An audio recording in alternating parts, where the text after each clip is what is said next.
Je propose qu'on commence. Donc, merci d'être venus si nombreux à la session intitulée Limiter la non-réponse. On aura 3 présentations cet après-midi. Donc, je vais directement passer la parole aux premières présentatrices, qui sont donc Sandrine Penant et Christine Fluxa, et qui sont du DMS à l'INSEE, à la direction de la méthodologie à l'INSEE.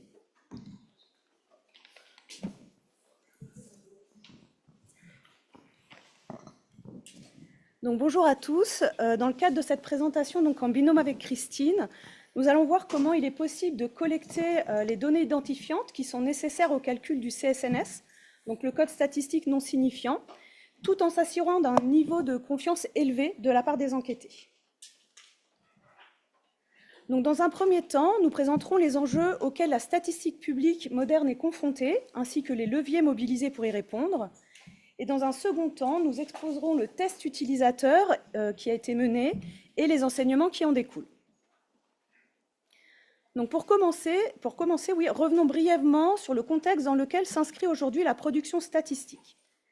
D'abord, les besoins d'information n'ont cessé de croître et les décideurs publics, les chercheurs comme le grand public, attendent désormais des analyses plus précises, plus réactives et mieux territorialisées pour éclairer le débat public. Parallèlement,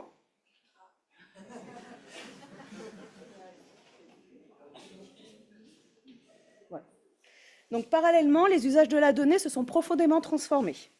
Les domaines d'études se multiplient, les questions deviennent plus fines. Mais notre modèle historique fondé sur les enquêtes montre ses limites, comme le baisse des taux de réponse, des contraintes opérationnelles et une charge plus forte pour les enquêtés. Et dans ce contexte, les besoins d'études et de données détaillées et d'indicateurs robustes n'ont jamais été aussi forts. Donc, en parallèle de l'évolution des besoins et des usages, nous observons également une multiplication des sources administratives et des données privées. Ces données de nature très variée offrent des possibilités nouvelles pour la statistique publique. Leur exploitation permet notamment de mieux suivre les parcours individuels, d'enrichir les analyses et d'aborder des thématiques difficiles à couvrir uniquement par enquête. Mais c'est surtout leur appariement qui ouvre des perspectives. En combinant plusieurs sources, on peut reconstituer des trajectoires, croiser différents champs d'études et produire des indicateurs robustes. Toutefois, ces appariements ne sont pas sans risque. Ils nécessitent un identifiant commun, fiable, un cadre légal clair et des garanties fortes en matière de confidentialité pour protéger les personnes et maintenir la confiance. Et c'est précisément pour répondre à ces exigences qu'a été conçu le CSNS, donc le code statistique non signifiant, qui permet de réaliser des appariements de qualité tout en garantissant la protection des données individuelles. Donc un code fiable et sécurisé est essentiel pour relier les données sans exposer l'identité des personnes, donc à travers leur NIR, le numéro d'inscription au répertoire, à partir duquel est calculé le CSNS. Et un tel code doit respecter plusieurs propriétés. Il doit être unique, c'est-à-dire associer sans ambiguïté une même personne dans toutes les sources. Il doit être stable dans le temps pour permettre des analyses longitudinales et la comparaison entre vagues d'enquête ou entre fichiers. Et il doit être non signifiant, c'est-à-dire qu'il ne doit contenir aucune information permettant d'inférer l'identité. Et enfin, il doit être irréversible, c'est-à-dire qu'on ne peut pas reconstruire le NIR. Et le CSNS répond exactement à ces exigences. Donc pour disposer d'un CSNS fiable, encore faut-il pouvoir le calculer. Pour cela, une étape préalable est indispensable. Il faut retrouver le NIR dans le RNIPP. Et cette identification ne peut se faire qu'à partir des traits d'identité tels que le nom de naissance et le prénom, le sexe, la date de naissance et la commune ou le pays de naissance. C'est la combinaison de ces variables qui permet d'identifier avec fiabilité une personne dans le répertoire national. Or, toutes ces informations ne sont pas collectées aujourd'hui dans les enquêtes ménages. Et donc, lorsqu'on s'interroge sur la manière de collecter ces variables d'identité de façon harmonisée, le tronc commun des enquêtes ménages apparaît naturellement comme le meilleur levier. Le TCM a été conçu justement pour standardiser la collecte des informations sociodémographiques dans les enquêtes ménages. Dans le TCM, on a déjà plusieurs des traits nécessaires à l'identification dans le RNIPP, le prénom, le sexe, la date de naissance et le département ou pays de naissance. Il nous manque donc 2 éléments, le nom et la commune de naissance. Et donc, introduire et collecter des variables d'identité dans les enquêtes soulève des questions de consentement et de confiance. Les enquêtés peuvent légitimement s'interroger sur plusieurs points. D'abord, sur l'usage qui sera fait de leurs données personnelles. Ensuite, sur la sécurité des traitements, surtout dans un contexte où les préoccupations en matière de protection des données sont très présentes. Et enfin, sur la finalité même de la collecte, c'est-à-dire sur la raison pour laquelle ces informations supplémentaires sont demandées, notamment dans le cadre d'enquêtes qui sont dites anonymes. Et donc, tous ces éléments doivent être pris en compte, car la confiance des enquêtés, en fait, est un pilier essentiel pour nos enquêtes. Et c'est pourquoi il a été nécessaire de mener des tests utilisateurs, enfin un test utilisateur, pour mesurer l'acceptabilité de la collecte de ce type de variables. Et donc, je vais laisser la parole à Christine, qui va vous présenter ce test. Donc, comme vous l'a dit Sandrine, donc DRTI était en charge du TCM, qui est en charge du TCM, a souhaité tester l'idée que communiquer en amont permettait d'atténuer d'éventuelles réticences à collecter des variables identifiantes. La lettre avis s'est imposée pour nous comme support pour porter cette communication parce que, en raison de deux éléments, le premier, c'est que c'est le premier contact avec les enquêtés de la part des services statistiques, et puis parfois, notamment dans les enquêtes auto-administrées, c'est l'unique contact avec les enquêtés avant, du moins, qu'ils se connectent au portail des enquêtes. Alors, les objectifs de ce test ont été doubles. D'abord, il a été question de voir si la communication sur la collecte des variables identifiantes dans la lettre avis avait une influence sur la motivation des enquêtés à répondre à l'enquête. Et si oui, dans quel sens jouer cette influence et avec quel degré d'intensité. Et puis un autre objectif a été de voir si d'autres éléments de cette lettre avis pouvaient influencer cette motivation à répondre. Alors, pour cela, on a mis en place deux scénarios de test. Le premier s'appuyait sur une lettre avis web classique, et ça, c'était notre scénario 1. Et l'autre s'appuyait sur la même lettre, mais avec une mention supplémentaire, avec une phrase qui annonçait justement cette collecte des variables identifiantes. Et cette phrase, c'était « À cette fin, des questions vous seront posées pour connaître votre identité et votre commune de naissance ». Donc ça, c'est le scénario 2. Il faut bien garder les numéros en tête. Alors, on a mis en place un environnement qu'on a choisi le plus proche possible des conditions réelles d'une enquête, de manière à ce que l'on ait des résultats qui soient valides. Notre dispositif de test, ça a consisté à mettre en place un dispositif complet d'enquête ménage officielle sur Internet. On avait un calendrier similaire, on avait aussi des outils de collecte qui étaient semblables. On a programmé notre questionnaire dans la filière, ainsi que toute l'enquête. Ce fameux questionnaire donc, était en deux parties. Il y avait une première partie donc, avec le TCM qui intégrait le tableau des habitants du logement, mais également le nom de famille et la commune de naissance. Et puis une deuxième partie thématique qui, elle, avait été empruntée, en tout cas en partie, au module des déterminants de santé de l'enquête EST, donc santé et territoire.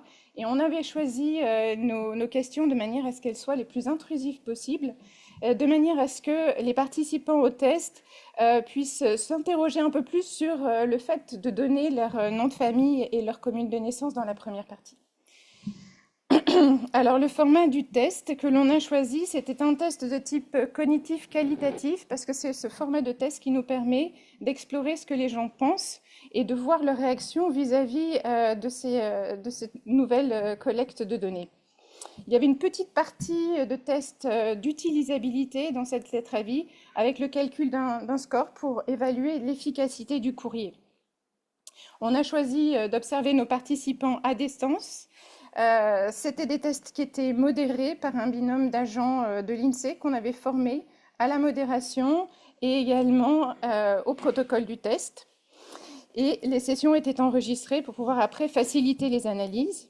On a mis en place des techniques qui sont assez communes dans ce type de test, qui était l'entretien rétroactif ou bien la technique de pensée à haute voix, de think aloud.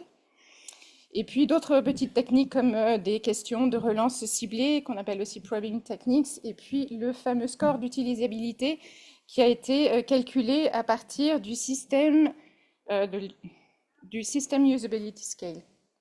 Désolée, je ne sais pas traduire tout de suite comme ça. Notre test a été passé auprès de 23 participants. 16 étaient sur le premier scénario, 7 étaient sur le deuxième scénario. Et leur profil était très divers. On les a sélectionnés de manière à avoir des âges différents, moins de 35, plus de 60 ans, des niveaux de littératie différents également, inférieurs au bac ou bien bac et plus, et puis des niveaux de sensibilité différents aux devoirs civiques. On leur a posé comme question préalable, avez-vous voté à toutes les élections ces 2 dernières années? Donc on avait des représentants de gens qui étaient très sensibles et d'autres beaucoup moins sensibles. Ces participants étaient évidemment habiles avec les outils informatiques du fait du test qui était modéré à distance, et puis parce que c'était une enquête sur Internet, et ils étaient rémunérés et volontaires, rémunérés pour le temps qu'ils passaient avec nous.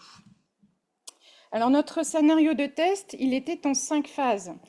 La phase 0, c'était uniquement la partie où le participant renseignait le questionnaire. Donc on l'observait renseigner le questionnaire sans intervenir. Ensuite, on cherchait à capter son ressenti vis-à-vis du questionnaire et de la collecte de ces fameuses variables identifiantes. Dans la phase suivante, on explorait donc les éléments de la lettre avis qui avaient été mémorisés, donc par rapport au moment où il l'avait reçu, 7 jours avant la session de test. Ensuite, et ça c'était uniquement pour le scénario 2, on explorait le lien entre la lettre avis et la collecte des variables identifiantes. Et puis, une fois qu'on avait vu tout ça, on demandait à tout le monde de relire la lettre avis en séance et de verbaliser à haute voix les impressions des participants pour avoir en direct leur réaction, leur ressenti, leurs sentiments par rapport à ce courrier. Et puis la 5e phase, elle était distinguée entre les 2 scénarios. Donc, elle consistait en un entretien donc rétroactif de manière à capter des informations un petit peu plus réfléchies sur le courrier. Donc, scénario 1 avait une exploration très détaillée sur différents points du courrier. Et puis, le scénario 2, c'était une exploration globale uniquement. Alors, venons-en maintenant aux résultats. En termes de réaction vis-à-vis de la collecte des variables identifiantes dans le questionnaire, eh bien, les participants n'expriment absolument aucune gêne à renseigner pour eux-mêmes leur nom de famille et leur commune de naissance. Ils ont dit tous que c'était des informations générales qu'ils avaient l'habitude de fournir dans n'importe quel formulaire administratif. C'était des données d'état civil en plus que l'État connaissait déjà. Leur nom était déjà sur le courrier et puis, globalement, les participants font confiance à l'INSEE. Alors, on a eu globalement à peu près une seule gêne qui a été formulée, c'était l'indication du nom de famille pour quelqu'un d'autre qu'eux-mêmes dans la famille ou dans le ménage. Sinon, c'était plutôt des étonnements du style « Est-ce que vous avez vraiment une utilité à collecter le nom de famille pour établir des catégories de personnes ?» Ce genre de choses. Et on a un seul participant qui a indiqué qu'il aurait refusé de donner ses données personnelles au regard des questions sensibles qui étaient demandées dans la suite du questionnaire. Il l'a fait uniquement parce que c'était l'INSEE. Donc, toujours les résultats, mais cette fois-ci en termes de réaction vis-à-vis de l'annonce des variables identifiantes dans la lettre avis, eh bien, l'annonce n'est pas lue ou pas remarquée, et même après relecture, les participants ne font pas nécessairement le lien entre les questions identifiantes et la mention de la lettre avis. Et puis, aucun participant n'a mentionné le rôle de ces variables dans de possibles appariements. Voilà, et puis les derniers résultats, cette fois-ci, pour identifier quels pouvaient être les éléments déclencheurs de la réponse, on en avait 5. Le premier élément, c'était le caractère officiel du courrier, donc tout ce qui est logo, ton, signature, ce sont vraiment des éléments qui vont pousser les enquêtés à répondre. Le deuxième élément déclencheur qu'on a vu, c'était l'image de l'INSEE qui valorise la participation de l'individu. Pour certains, ils nous l'ont dit carrément, c'est un privilège pour eux de participer à une enquête nationale de qualité. Le troisième élément, qui arrive seulement en 3e position quand même, c'est le sujet de l'étude. Et lorsqu'il se rapproche des préoccupations personnelles des participants, ben, c'est un élément fort déclencheur de la réponse à l'enquête. Donc ce sujet de l'étude, il faut vraiment le travailler, l'étendre, montrer tous les bénéfices que la société peut en retirer. En quatrième élément déclencheur, on a la possibilité de donner enfin son point de vue. Donc partager sa propre expérience, c'est un élément important pour les répondants. Ça a motivé certaines personnes à répondre à cette enquête. Et puis, dernier élément, le sentiment d'utilité. Répondre à l'enquête, ça relève d'une démarche citoyenne et qui justifie qu'ils prennent le temps de répondre à l'enquête. Donc voilà, en conclusion, on a une annonce qui s'est révélée inutile dans nos tests qualitatifs, qui n'a véritablement aucune influence sur la motivation des participants. Les réactions vis-à-vis de la collecte des variables identifiantes ont dépendu plus du contexte dans lequel elles s'inscrivaient que de la nature des informations détaillées. Donc le contexte, c'était la confiance dans l'Institut, la lisibilité des messages institutionnels. Il y avait le cadre juridique qui était important, même s'il a été beaucoup décrié parce qu'il était trop gros, écrit en trop petit, etc. Et puis le sens que les enquêtés attribuaient à leur participation. Alors, on a eu beaucoup d'éléments déterminants pour favoriser la réponse à l'enquête. On voit qu'ils sont très hétérogènes et que c'est quand même assez difficile de tous les mobiliser au sein d'un même courrier. Voilà. Merci Christine et Sandrine pour cette présentation. Je passe la parole maintenant à Pierre Porra, qui est chargé de mission à l'unité d'études démographiques de la DSDS à l'INSEE et chercheur affilié au CREST et à l'INED. Voilà. Ok, c'est bon. Bonjour à toutes et à tous. Donc, je vais vous présenter un travail que j'ai mené sur le cadre particulier de l'enquête famille et qui s'intéresse à essayer d'évaluer vraiment ce qu'est l'effet d'un protocole sur la réponse à l'enquête. Et voilà, enfin, tout ça va vous montrer qu'on peut faire beaucoup de choses et ça change rien. Alors, donc, le rôle pour la conception d'enquête, c'est évidemment pas seulement de concevoir un questionnaire, de se demander quelle est la population d'intérêt et de bien faire son échantillonnage. Il faut se demander comment on va contacter des enquêtés, éventuellement comment on va les relancer, combien de fois, à quelle échéance. Il y a probablement des choix qui sont meilleurs que d'autres en la matière, mais c'est un peu compliqué de savoir lesquels. Et bon, on peut certes se dire quand on fait une enquête où on est seulement en face à face, on peut s'appuyer sur la sagesse ancestrale de l'institution, qui peut quand même avoir des limites. Mais quand on va passer au multimode et qu'on va être en particulier dans le cas de protocole Internet, on n'a pas une expérience accumulée qui est si importante que ça. En plus, il y a des évolutions dans les outils et dans les pratiques d'année en année. Et donc, c'est un peu compliqué de savoir ce qu'il en est. Et l'information est rare et parfois complètement introuvable. Donc, ce qu'on ne peut pas faire, c'est juste faire ce qu'on fait et dire c'est le meilleur choix. Pour qu'on puisse vraiment avoir de l'information sur ce qu'est le meilleur choix, il faut quand même en essayer plusieurs. Idéalement, à l'intérieur de la même enquête, essayer d'avoir quelque chose qui ressemblerait à une expérience où on pourrait avoir des gens qui sont exposés à des façons différentes de les contacter, des façons différentes de les relancer et voir un peu ce qu'ils font d'une façon ou d'une autre. Ce qu'on est tenté de faire et qu'on ne peut surtout pas faire pour choisir comment on fait varier ces façons différentes de contacter et de relancer les enquêtés, c'est de dire on va faire le mieux possible pour chaque individu, ça veut dire les individus très comparables, on leur fait exactement la même chose, donc finalement la comparaison n'est pas du tout intéressante.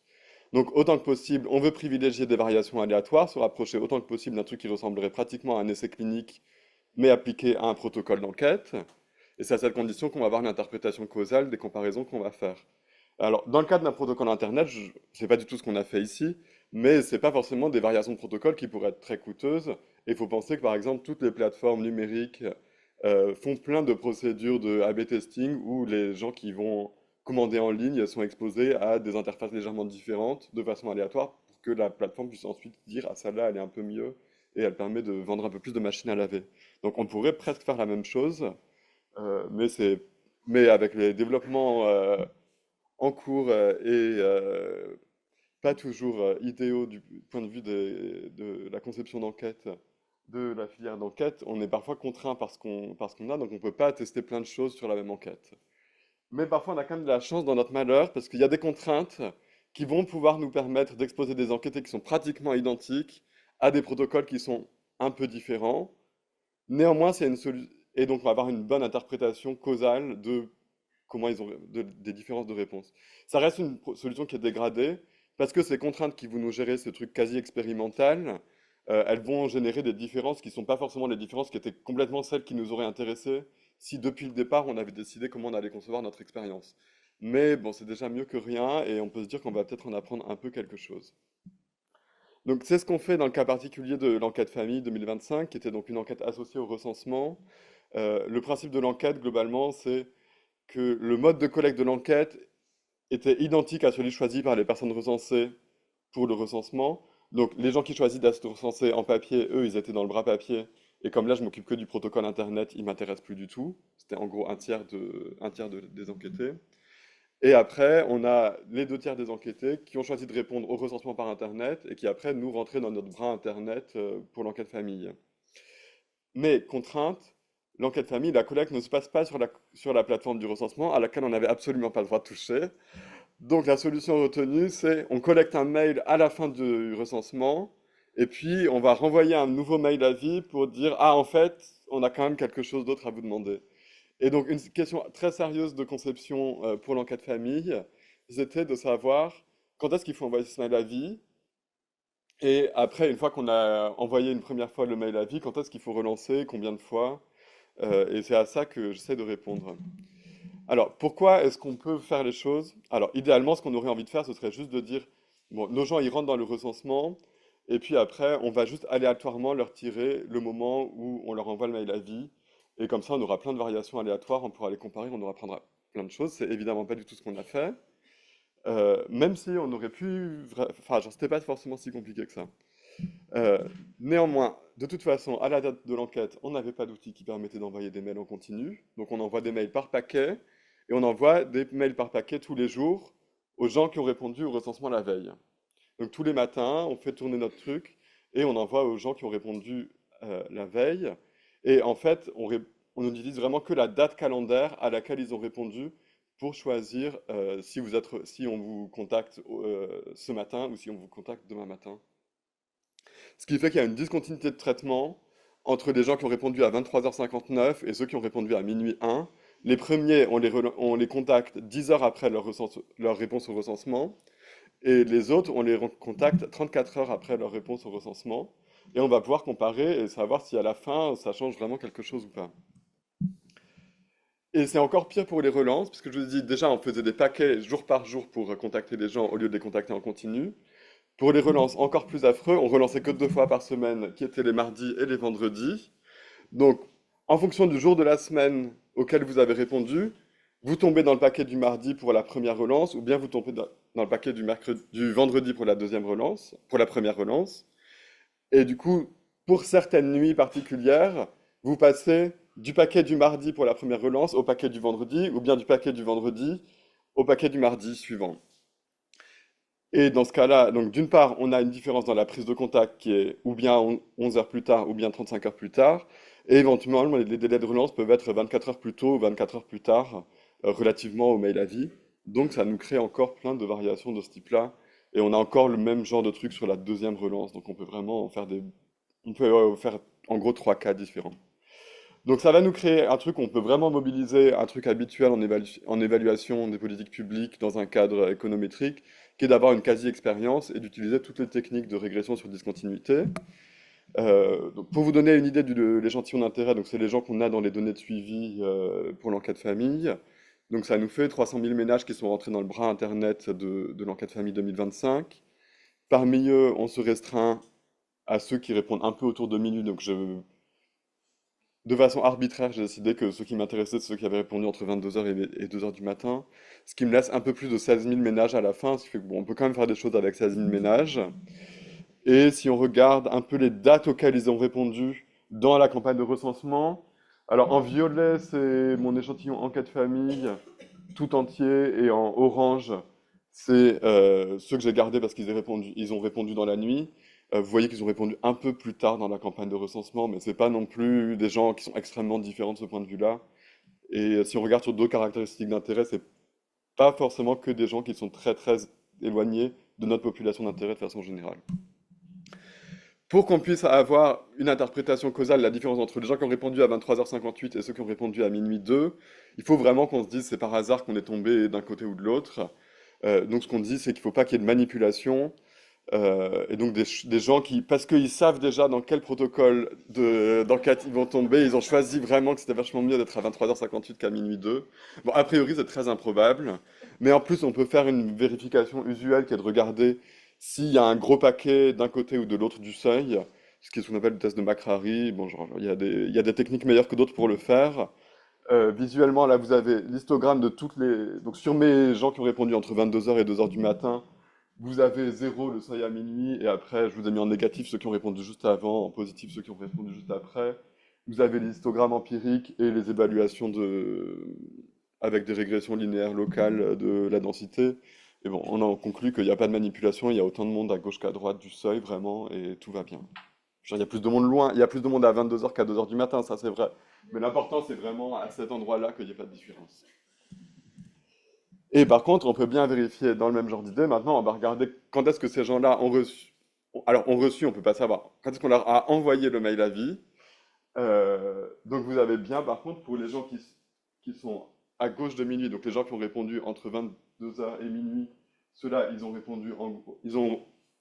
On leur a envoyé le mail avis en gros le lendemain matin, donc 10 à 11h plus tard. Et vous voyez bien que si vous avez répondu juste quelques minutes plus tard, d'un seul coup, on vous envoie le mail pratiquement 40 heures après la réponse au recensement. Donc c'est un délai qui est bien plus long de prise de contact. Euh, Alors après, maintenant qu'on a vu ça, c'était pour le mail avis. Et après, il y a la question de la relance, comment ça se passe. Pour la relance, donc si vous validez à minuit 2, vous allez recevoir le mail avis 24 heures plus tard. Si jamais ça ne vous change pas de paquet de relance, donc que vous êtes toujours dans le paquet du mardi, ou bien si vous êtes toujours dans le paquet du vendredi, dans ce cas-là, on va raccourcir le délai de relance. Et après, tous les autres délais de relance, ils sont inchangés. Et après, j'ai des cas particuliers qui vont être les dimanches, lundi et les jeudis, vendredis, où dans ce cas-là, dans un sens, ça va vous raccourcir le délai de relance parce que on va vous passer au paquet suivant. Mais par contre, ensuite, si je revais encore plus en distinguant ce qui se passe pour les dimanches, lundis et ce qui se passe pour les jeudis, vendredis, là, ça change dans un sens ou dans l'autre le délai entre la première et la deuxième relance. C'est pour ça que j'ai trois cas différents. J'ai le cas où on change que la prise de contact, on raccourcit le délai de la première relance et après tout le reste est inchangé. Et après, j'ai des cas où je rallonge la prise de contact, je rallonge le délai de première relance et soit je rallonge, soit je raccourcis le délai de deuxième relance. Tout ça, pareil, on peut vérifier empiriquement avec le même genre de truc. Donc là, c'est le délai jusqu'à la première relance. Et vous voyez que dans le cas usuel, où vous n'avez pas changé de paquet, dans ce cas-là, on vous relance plus tôt. Et si vous êtes dans les cas du dimanche, lundi, jeudi, vendredi, on vous relance 24 heures plus tard. Et après, pour la seconde relance, comme je dis, là par contre, on peut distinguer trois cas. Soit vous êtes dans le cas usuel, vous êtes toujours dans les mêmes paquets de relance, il ne se passe plus rien, c'est plus très intéressant. Et par contre, soit vous êtes jeudi à vendredi, et là on rallonge le délai de la deuxième relance, et dans l'autre sens, on raccourcit. Et maintenant, on n'a plus qu'à faire exactement la même chose, mais en regardant les taux de réponse à gauche et à droite du seuil, et on aura répondu à notre question. Donc pour ça, on utilise les outils classiques de régression de discontinuité. Il y a des bonnes façons de faire avec tout un groupe de co-auteurs qui dit quelles sont les façons optimales d'utiliser tous ces outils-là. On ne va pas y passer trop de temps. Voilà, il faut se dire que ce qui n'est pas idéal par rapport à ce qu'on avait fait si on avait vraiment conçu l'expérience depuis le début, c'est que nos seuils, ils mélangent toujours plusieurs traitements. C'est à la fois, je vais vous changer un peu le mail avis, je vous change aussi un peu la relance. Alors pour les relances, c'est moins embêtant parce on a des gens qui changent pas, des gens qui changent dans un sens, des gens qui changent dans l'autre sens. Donc c'est pas si affreux que ça. Mais par contre, pour le mail avis, bah, c'est toujours aussi confondu avec un changement de relance qui est pas facile à interpréter. Néanmoins, si vous voulez savoir l'effet sur le taux de réponse, bah voilà, vous avez la réponse visuelle. Il se passe absolument rien, les gens répondent, enfin le taux de réponse est le même à gauche et à droite du seuil. Et on peut faire toutes les déclinaisons sur les sous-cas en fonction de si je vous ai relancé plus tôt, plus tard. Enfin, tout ça ne change absolument rien. La précision, alors je dois reconnaître que comme on travaille finalement sur un truc assez restreint, et il y a pas tant de monde que ça qui répond autour de minuit, la précision qu'on atteint est pas folle. Néanmoins, ça reste quand même informatif. Et ça permet de déjà se donner quand même une bonne idée sur le fait que, bon, genre, voilà, visuellement, ça fait pas une différence dramatique de passer à 24 heures de plus, une fois qu'on a déjà passé l'essai 10 heures. Laisser passer 10 heures, excusez-moi. Bon, après, laisse tous les tableaux, puis ils disent la même chose, c'est pas intéressant. Euh, donc la conclusion, finalement, une fois qu'on a laissé passer 10 heures, en laisser passer 24 heures de plus pour contacter les gens, c'est pas très grave. Et puis pour les relances, relancer 24 heures plus tôt, relancer 24 heures plus tard, c'est pas très grave non plus. Genre, c'est pas, on peut se le permettre et on perd pas grand-chose. Euh, donc ça, c'est la conclusion globale. Après, il y a quand même, voilà, un point important quand même dans cette histoire-là, c'est qu'il faut penser que c'est un effet local. Alors dans deux sens. Alors c'est un effet local aux gens qui répondent autour de minuit, qui sont peut-être un peu particuliers. Mais si on regarde leurs caractéristiques observables, ils sont pas si bizarres que ça au recensement. Par contre, la difficulté plus grande pour moi pour l'effet local, c'est que c'est l'effet de passer de 10 heures à 24 heures. Alors éventuellement, si on est rusé, on peut l'écrire comme étant l'effet de passer, comme étant une espèce d'intégrale ou une somme sur l'effet de passer de 10 heures à 10 heures 1, 10 heures 2 et ainsi de suite jusqu'à 24 heures et dire que en moyenne, toutes ces incrémentations-là, elles sont nulles.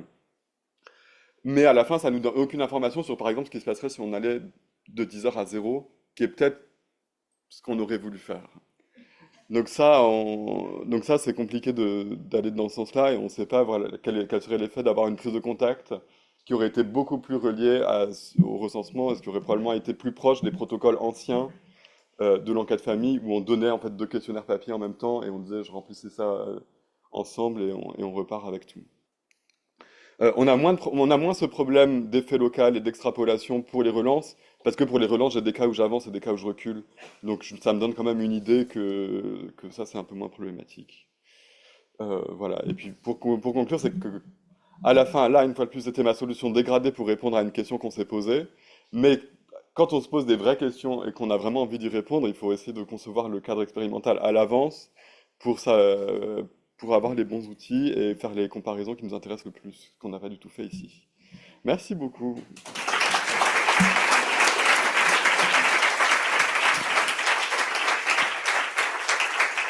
Merci Pierre. Je vais donner maintenant la parole à Thomas Renaud, qui est ingénieur de recherche au laboratoire d'économie de Paris-Dauphine. De Dauphine, oui. Voilà. C'est Paris-Dauphine, non? Oui, on peut dire Paris-Dauphine, D'accord. ouais, mais comme maintenant il y a PSL, on dit, bon, bref, ça se prolonge, donc on dit les noms courts, Dauphine. Alors je suis là. Hop. Merci.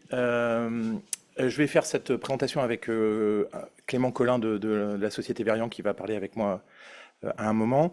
Le titre, c'est « Quel meilleur système d'incentives en 2025 ?» Point d'interrogation. Alors, c'est la question. Je ne vais pas apporter de réponse, mais c'est la question que je me pose et qui a été le déclencheur de ce travail et cette présentation. En fait, juste pour resituer, faire un court préambule, pourquoi je présente ce travail et pourquoi on s'est intéressé à ça? Parce que je suis relativement récent à mon échelle sur la méthodologie d'enquête, de grosses enquêtes, et j'avais été frappé quand j'ai travaillé sur les enquêtes européennes et internationales de l'absence d'homogénéité, de cadre d'homogénéité des pratiques entre les enquêtes ou entre les pays dans les mêmes enquêtes. Donc ça, c'était une première interrogation que j'avais. J'ai aussi été déclenché par des papiers que j'ai lus, notamment d'Effie Marcoux, sur les questions éthiques et les questions disciplinaires sur est-ce qu'on met des incentives dans les enquêtes. Et donc, ça m'a donné envie de faire une revue un petit peu des connaissances et que je partage avec vous et une tentative d'analyse empirique à partir des données chères qui n'est pas extrêmement probante en l'occurrence, mais qu'on va essayer de mener plus loin. Donc les incentives, c'est assez clair pour tout le monde, je pense. C'est une contrepartie matérielle ou symbolique qu'on donne à un participant à une enquête. L'objectif, évidemment, c'est d'améliorer la participation. Alors l'idée même, dans certains cas, c'est d'améliorer la participation de certaines populations spécifiques, voire d'améliorer la qualité des réponses à l'enquête dans certains cas de figure. On peut s'interroger sur la justification théorique, c'est-à-dire qu'on la passe souvent sous silence de dire mais les incentives, ça doit marcher ou ça va peut-être pas marcher. En fait, il y a plusieurs types de justifications théoriques qu'on trouve dans la littérature et qui sont assez largement discutées. D'une part, il y a la rationalité économique, on va dire, donc qu'on va mettre sous le qualificatif de motivation extrinsèque, c'est-à-dire on a un financement, on a une rémunération, ça m'intéresse, donc je vais la choisir, et qui va s'opposer aux motivations intrinsèques, type l'INSEE, j'ai le privilège de participer à une enquête de l'INSEE, donc je vais participer comme tout à l'heure. Voilà, là on est dans un autre cadre. Et puis des cadres plus de justification de normes de réciprocité, c'est-à-dire on va créer une réciprocité morale, une obligation morale, un sentiment d'obligation morale de participer, une compensation du temps passé, donc là il y en a une problématique d'éthique qui se soulève, c'est est-ce que si je prends du temps à la personne, je dois compenser le temps qu'il m'a consacré. Et puis tout ça s'intègre dans des théories un peu différentes en méthodologie d'enquête. Donc les enjeux associés, ils sont évidemment de deux natures, méthodologiques et déontologiques, avec une contrainte budgétaire sous-jacente, évidemment, pour savoir dans quelle mesure on va pouvoir déployer ces choses-là. Alors il y a des incentives de différentes natures, et des incentives monétaires et des incentives non monétaires. Dans les monétaires, on a du direct, des transferts d'argent, c'est assez rare dans les cas des pratiques en France et en Europe, mais ça peut arriver. Plus souvent, ce sont des chèques cadeaux ou des bons cadeaux. On peut avoir aussi des incentives non monétaires par le biais de cadeaux, de goodies, ou de participation de façon un peu mixte à des loteries, des tombolas, et on va trouver ça. On a aussi des cas où on a des restitutions scientifiques et intellectuelles, et ça existe notamment dans le cas des enquêtes auprès des professionnels, où la restitution, l'incentive, ça va être de restituer soit du service, soit un résultat scientifique. Je pense aux enquêtes de médecins, thème que je connais mieux, où on va leur redonner un positionnement par rapport à leur profession qui va les intéresser. Donc on a la notion conditionnelle et inconditionnelle qui va exister, bien évidemment, c'est-à-dire qu'on va pouvoir donner des incentives ex ante, c'est-à-dire on va les donner aux gens inconditionnellement de leur participation, en voulant créer cette obligation de réciprocité chez les personnes, ou des incentives conditionnels qui vont être mis ex post sous réserve de leur participation. Et alors, il y a des contextes spécifiques, on ne fera pas le tour évidemment, mais il y a des contextes spécifiques, et ça c'est très intéressant de voir que dans certains cas, ces incentives sont utilisés à la marge dans des protocoles sur des situations particulières, sur des conversions de refus. Donc il n'y a pas d'incentive en général dans le protocole, mais il va être ciblé sur les conversions de refus. On va en avoir plus dans des populations difficiles à joindre, difficiles à enquêter, ou quand on va choisir d'orienter vers un mode préférentiel, on va également trouver ça. Donc ce qu'on sait sur leur efficacité, c'est que globalement, c'est quand même largement étayé empiriquement et que ça semble bénéfique pour la participation aux enquêtes et à un niveau de participation égal pour réduire l'effort des enquêteurs nécessaires pour obtenir un même niveau de participation, ce qui est un petit peu la même chose. C'est globalement efficace plus pour les modes en autocomplétion, Papi, Kawi, que pour les modes avec enquêteur, téléphone ou face à face, mais on trouve aussi beaucoup de preuves empiriques d'effets bénéfiques dans une grande variété de contextes de ces incentives. Les effets sur la qualité des données, en revanche, sont plus ambigus dans ce qu'on trouve, c'est-à-dire qu'on a des effets globalement qui sont neutres parfois, qui sont parfois bénéfiques pour la complétude des réponses ou pour convaincre des populations plus difficiles à enquêter. Et donc là, on va améliorer notre rendement pour contacter ces populations et pour les faire participer à notre échantillon. Et parfois, on a des travaux qui mettent en évidence l'effet préjudiciable des incentives sur la complétude des données, sur la vitesse de remplissage, on fait ça à fond la caisse, ou sur la non-réponse partielle. Et il y a même des travaux qui mettent en évidence des effets dose-réponse. Alors ça, c'est une des grandes questions, c'est de dire, est-ce qu'il y a une corrélation, certainement pas linéaire, mais est-ce qu'il y a des effets de seuil, et quel est le niveau de corrélation entre le montant de l'incentive que je vais verser et le gain de participation que je vais obtenir. Et là, donc ça, c'est le moment de la grosse coquille sur la slide. Donc là, il fallait lire bien sûr inconditionnel et non pas conditionnel. C'est comme s'il avait inversé les champignons toxiques et comestibles dans un... Voilà, donc c'est les incentives monétaires inconditionnels qui sont aujourd'hui plutôt identifiés dans la littérature comme la meilleure stratégie, comme la plus efficace en tout cas. Il y a beaucoup de consensus autour de ça. Il y a des contre-exemples évidemment, parce que c'est une littérature dans laquelle il n'y a pas de consensus total, mais ça va plutôt dans cette direction-là. Alors, ce qu'on voulait questionner, moi je viens plutôt du milieu de la recherche en économie et de la recherche en sciences humaines et sociales et européennes. On fait le tour un peu de ce qui existe à la fois en France et dans les autres pays, dans la statistique publique et dans la recherche. Ce qu'on peut constater, c'est qu'évidemment, je dis évidemment parce que vous le savez mieux que moi, mais que le recours aux incentives est quasiment inexistant dans la statistique publique pour des raisons qui sont certainement pratiques, certainement méthodologiques, certainement déontologiques. En tout cas, je n'ai pas trouvé de texte, et outre, si on met de côté, évidemment, les enquêtes à caractère obligatoire qui résolvent une partie des problèmes autour de ça. Donc, il y a eu des exceptions liées au contexte international ou de compensation du temps des professionnels, notamment dans le panel de l'adresse sur les professionnels, mais des travaux que j'ai pu constater, présentés dans des éditions précédentes des JMS, on n'a pas trouvé d'effet vraiment limité. Clément, est-ce que tu veux nous dire un mot sur les enquêtes de recherche autour de ça? Merci. Oui, C'est vrai que pour les enquêtes de recherche, en revanche, l'intérêt pour le recours aux incentives il devient grandissant, puisqu'on a quand même une baisse des taux de réponse qui est observée, et les incentives semblent quand même relativement efficaces pour contrebalancer la baisse des taux de réponse. Il semble qu'il y a des effets de discipline, puisque autant le recours aux incentives est assez répandu en économie et assez usuel, voire allant de soi dans la recherche clinique, c'est vrai que dans les sciences humaines et sociales, il est encore assez rare. On a dans les enquêtes qualitatives de sciences sociales, on peut évoquer le panel Ellipse, qui en 2012 avait eu recours à un incentive monétaire inconditionnel, mais sinon c'est plutôt réservé à des enquêtes auprès de populations précaires, par exemple. Et là, ouais, c'est cette idée de compensation du temps passé, il y a presque une dimension éthique à compenser la participation monétairement dans ce type d'enquête. Et sinon, un des autres contextes dans lequel on retrouve quand même l'utilisation d'incentives, ça va être les enquêtes françaises françaises qui s'inscrivent dans un contexte international. Donc là, par exemple, je vais commencer par le bas, avec, en fait, on pourrait évoquer l'enquête RFI2, qui est la déclinaison française de Generation and Gender Survey, donc c'est piloté par l'INED. Et l'INED avait essayé, lors de son pilote RFI 2.0, de mettre en place un peu, d'introduire un peu les incentives pour voir à quel point c'était efficace. Et les résultats avaient été assez peu concluants, étonnamment, alors que pour le recrutement du panel Ellipse, ça avait bien fonctionné, à tel point que finalement, ils avaient décidé de l'abandonner pour la collecte principale. En revanche, un exemple qui est assez intéressant à évoquer, c'est celui de l'enquête ESS, European Social Survey, puisque là, c'est une enquête qui, aujourd'hui en 2025, pour sa 12e vague, standardise vraiment le recours à l'incentive. C'est quelque chose qui est imposé par l'ESS-ERIC, donc c'est-à-dire le consortium européen qui est à Londres, et eux imposent à tous les pays participants d'avoir recours à l'incentive monétaire inconditionnel, parce que en fait, ils estiment que c'est ce qui est le plus efficace sur 2 points. Ça augmente le taux de réponse et ça diminue la non-réponse également. Donc pour eux, il n'y a plus de doute, l'efficacité, elle est prouvée et attestée. Néanmoins, malgré ce standard, on a toujours quand même une hétérogénéité qui se retrouve au sein des pays participants à l'ESS, typiquement parce que peut-être que tous les pays n'autorisent pas au niveau de la loi l'envoi de chèques cadeaux par la poste, etc. Et cette hétérogénéité qui interroge, on la retrouve également dans l'enquête Share, donc, qui est le sujet après.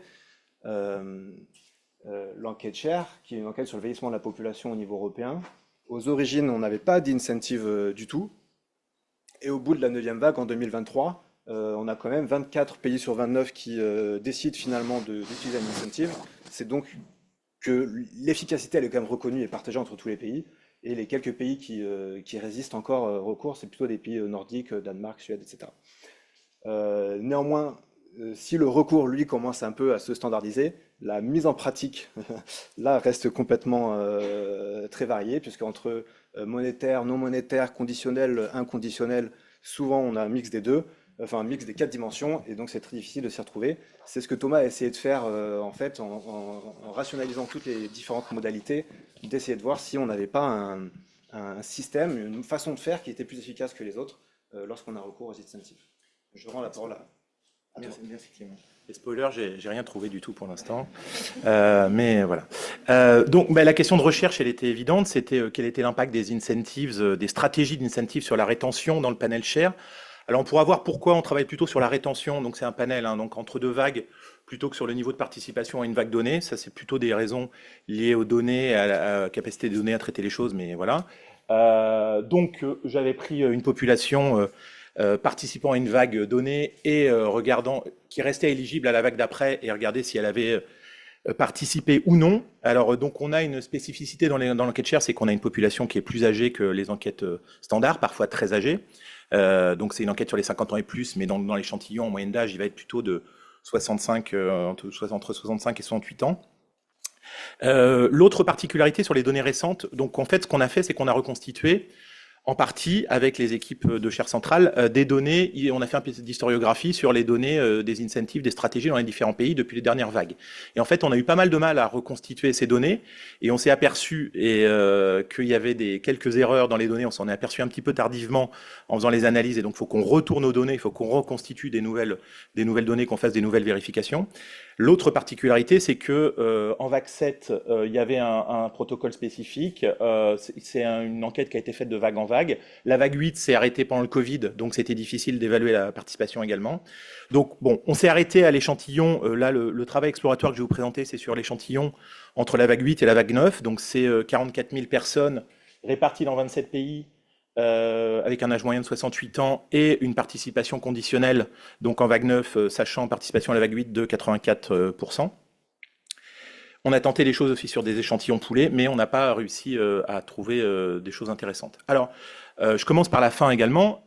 L'idéal, ça aurait été d'avoir une approche en causalité et donc de définir pour ça, de trouver dans nos vagues précédentes et dans nos pays un cadre quasi expérimental qui nous permette de faire une analyse de type différence de différence ou des choses comme ça pour essayer de mettre en évidence un effet causal.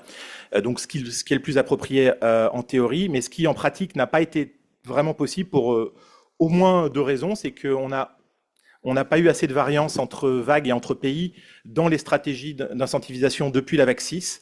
On n'est pas encore remonté plus loin dans la vague 6. Il y a d'autres particularités du terrain que, comme je vous ai dit, pendant la vague 8 avec le Covid, etc. Et on a trouvé quelques bugs, quelques gags dans les données de la vague 7 et de la vague 8 pour certains pays. Donc tout ça faisait beaucoup de bruit quand même pour analyser quelque chose de façon fiable. Bon. Il n'en reste pas moins qu'on a fait une analyse en corrélation, donc on a simplement fait des modèles probit multiniveaux, donc ce qui nous a permis d'ajuster. L'autre raison pour laquelle on fait de la rétention, c'est qu'on peut ajuster par beaucoup d'observations, mesurer des individus pendant une vague, donc on a des informations sur leur structure sociale, leur profil socio-économique, leurs revenus, leur santé, etc. Et donc on va essayer de caractériser les effets d'avoir 2 niveaux de stratégie d'incentive, pas d'incentive monétaire du tout, un incentive monétaire inférieur à 15 € en parité de pouvoir d'achat ou un incentive supérieur à 15 € en parité de pouvoir d'achat. Et dans les modèles, on a trouvé des effets qui ne sont pas significatifs pour des raisons de puissance statistique de l'échantillon, mais on observe, alors on semble observer un différentiel de taux de niveau de rétention qui n'est pas du tout attribuable en l'état. Donc c'est tout à fait descriptif et de corrélation, j'insiste. Mais on voulait commencer à étayer ce travail avec un travail empirique. Donc on a un taux de participation conditionnel de 80% dans les pays et dans les cas où on n'a pas d'incentive monétaire du tout, et des niveaux de participation de 85% dans les autres pays. Dans les autres cas, quand on a des incentives inférieurs ou supérieurs à 15 €. On ne voit pas d'effet dans les différenciés dans les classes d'âge, on ne voit pas d'effet non plus du montant spécifiquement. Je termine par cette slide et on reviendra après sur les discussions. Donc c'est un travail exploratoire, on voit un impact qui n'est pas du tout significatif, mais qui semble quand même, qui pourrait peut-être exister et qui est lié à notre cadre d'estimation qui n'est pas optimal. Donc il faudrait qu'on ait une capacité d'enrichir ce travail avec une analyse empirique plus fiable, avec des informations sur les incentives des vagues antérieures, l'ajout des données de la vague 10 qu'on attend, et qui nous permettent d'avoir une stratégie d'identification causale appropriée en repérant les chocs dans les modèles d'incentives. Ce sera la seule façon qu'on pourrait essayer d'avoir quelque chose en l'absence d'expérimentation sur les données chères. Voilà, je vous remercie de votre attention.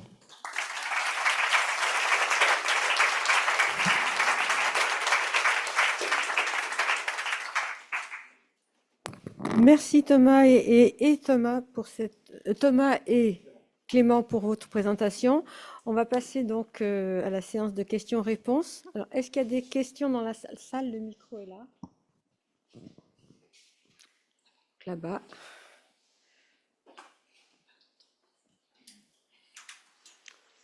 Alors, peut-être, ce serait bien que vous veniez là, parce que comme il n'y a qu'un seul micro, que vous puissiez répondre directement aux questions qui vous seront posées. Oui, Michel Isnard, c'est juste une remarque plus qu'une question par rapport à la dernière présentation. Je suis membre, vous avez cité l'avis du comité éthique de l'INED, et je suis j'étais membre de ce comité au moment. Juste 2-3 points d'attention. effectivement, le comité n'a pas de problème de principe sur une rémunération. Il insiste juste sur 3 ou 4 points. Le premier point, c'est de dire attention, ne mettez pas des incentives partout, parce que d'abord, ça va coûter cher et qu'on risque d'avoir une priorisation par les personnes qui sont les plus dotées financièrement, et donc ça pose un problème. La deuxième chose, c'est il est probable que quelque chose qui est inconditionnel est très probablement non éthique, qui est conditionnel, pardon, est très probablement non éthique parce qu'on traite des gens de manière différente et que donc il faut faire un peu attention sur le sujet. Donc effectivement, il n'y a pas de notion de principe, mais j'ai vu que vous avez une adresse e-net, donc effectivement l'avis a été publié et que donc on peut parfaitement s'y référer, il n'y a pas de problème. Je vais avoir une adresse e-net. Enfin, je l'ai déjà, mais je la consulte pas encore. Mais oui, non, merci. Mais oui, j'ai consulté l'avis et j'ai lu ce qui s'y référait. Et oui, évidemment, j'ai pas eu le temps de creuser le contexte des populations, le contexte de la discipline. Mais évidemment, merci d'avoir soulevé ce point où je le disais un peu au début sur la justification théorique. D'une part, d'un point de vue purement utilitariste, mais d'autre part, d'un point de vue éthique et conceptuel. La justification théorique n'est pas la même selon que l'on présente ça comme une gratification ou selon qu'il y a des gens qui produisent des loteries. Hein, il y a des gratifications financières qui sont sous forme de loterie. Donc là, on est plus dans la même chose. Versus l'éthique du temps passé. Et je prends juste un exemple, pardon Thomas, Myriam pas voulait la parole, mais je pense à l'enquête sans domicile par exemple, où j'ai lu des choses. Il y a celle de l'INSEE cette année et puis il y avait celle de l'INSEE INED il y a plus de 10 ans maintenant. Dans un cas, il y avait eu une compensation financière dans le cadre d'une enquête de recherche faite par l'INED, et dans le cadre de l'enquête 2025 de l'INSEE, sauf erreur de ma part ou si j'ai mal lu le protocole, il n'y a pas de compensation financière. Voilà. C'est un élément de réflexion, j'ai pas de jugement de valeur, mais je mets là, et donc dans ce cadre-là, ça peut poser des questions. Bonjour, merci beaucoup pour la présentation. Bon, Pierre, évidemment, je suis pas d'accord avec toi quand tu dis qu'il n'y a pas d'historique sur les bonnes pratiques sur les enquêtes web, mais je te rejoins sur le fait qu'il faut faire des expérimentations et continuer à explorer. Et je me demandais, parce que tu n'as pas vu d'effet sur le taux de réponse, mais est-ce qu'il y a un effet sur la vitesse à laquelle les gens répondent du fait d'avoir été contactés plus tôt, parce qu'il y a un enjeu dans l'enquête famille, que ce soit au plus proche du ERP? Alors, ce qu'on voit globalement, c'est vrai que là j'ai montré que les taux de réponse finaux. On peut jouer à faire le taux de réponse à chaque jour possible du moment où on est contacté jusqu'à la fin de l'enquête. En gros, on voit que localement, au moment où on vient d'être relancé, il y a des petites différences et en fait, elles durent le temps qu'on passe à la relance. Enfin, je n'arrive pas à m'exprimer clairement. Enfin, genre, au moment où tu as fait la relance, bah, le groupe qui a été relancé avant, il a répondu plus vite, quoi. Mais aussitôt que le groupe suivant, il a aussi été relancé, tu retombes sur le même truc. Donc oui, tu peux gagner un peu. Mais après, tu vas pas mettre les 5 relances les 5 premiers jours, quoi. Enfin, genre, en tout cas, sur le genre de marge qu'on considère, en tout cas, celles qu'on peut explorer, mais qui paraissent aussi, genre celles qui ont un sens pour les relances, qui sont de choisir d'être un peu plus, savoir si tu fais quelques jours de plus, quelques jours de moins, mais tu peux pas, même si tu dis, ah, ça me permet de les avoir un jour plus tôt, ça c'est vrai, je reconnais, il y a des gens qui ont répondu un jour plus tôt parce qu'on les a relancés un jour plus tôt. Mais je pense pas enfin, je pense pas que tu aurais pu les avoir tous en faisant 5 relances les 5 premiers jours et en faisant l'enquête comme ça. Oui, bonjour, moi, ma question s'adresse à la première présentation. En fait, c'est plus une question de compréhension, parce que je ne sais pas si j'ai bien tout suivi. En fait, dans la lettre avis, il n'était pas annoncé aux gens qu'on récupérait les données supplémentaires sur le nom de famille pour faire des appariements. Ça veut dire que la lettre avis en fait, ne précisait pas les réelles finalités du recueil de ces informations. C'est bien ça, j'ai bien compris? Alors, je ne vois pas qui a parlé, mais je vais répondre. Oui, d'accord.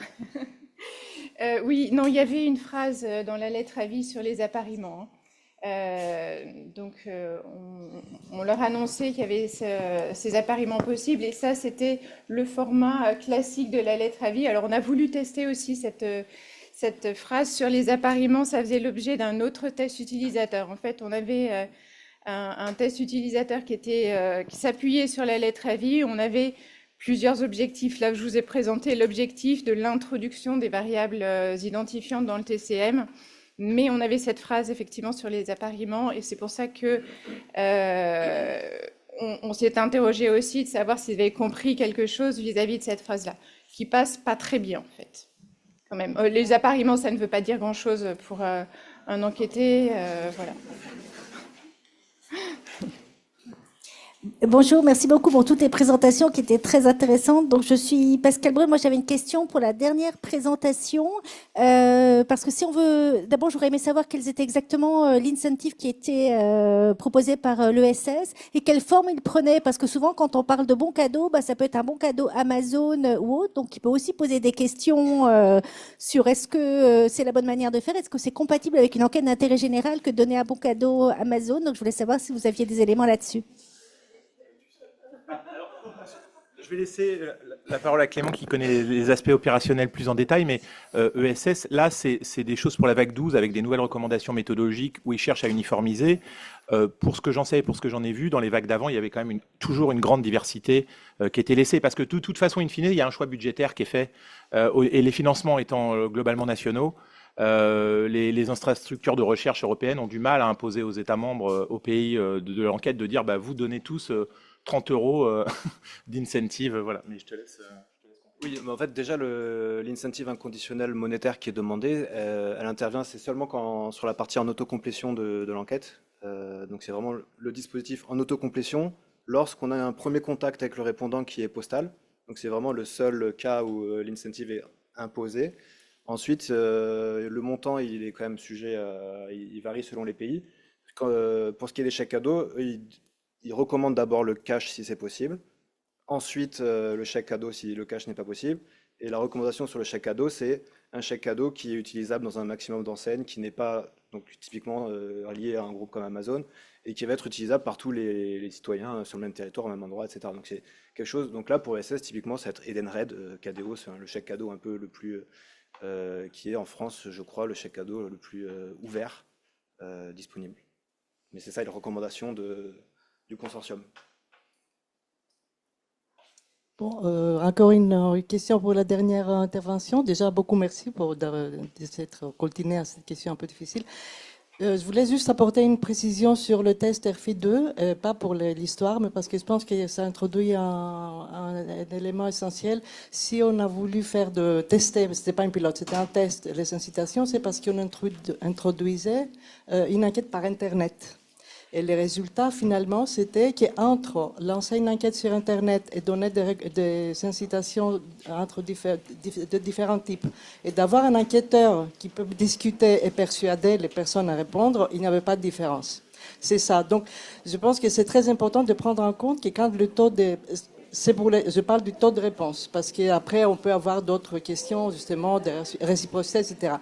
Mais quand les taux de réponse tombent, c'est parfois assez facile de dire bah, on va faire des incitations. Et finalement, ce n'est pas la bonne réponse, et ce n'est pas nécessairement la seule et pas nécessairement la bonne réponse.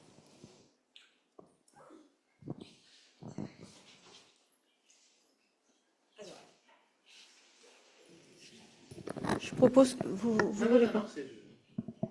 Pardon, vous voulez que je... Oui, alors ça va être la dernière question parce qu'on est en retard et je pense que la question, tout le monde s'en va. Je suis désolée, allez-y. Oui, donc merci Effie de la précision et voilà. Restez. Non, mais voilà. Non, on va arrêter puis on va continuer cette discussion.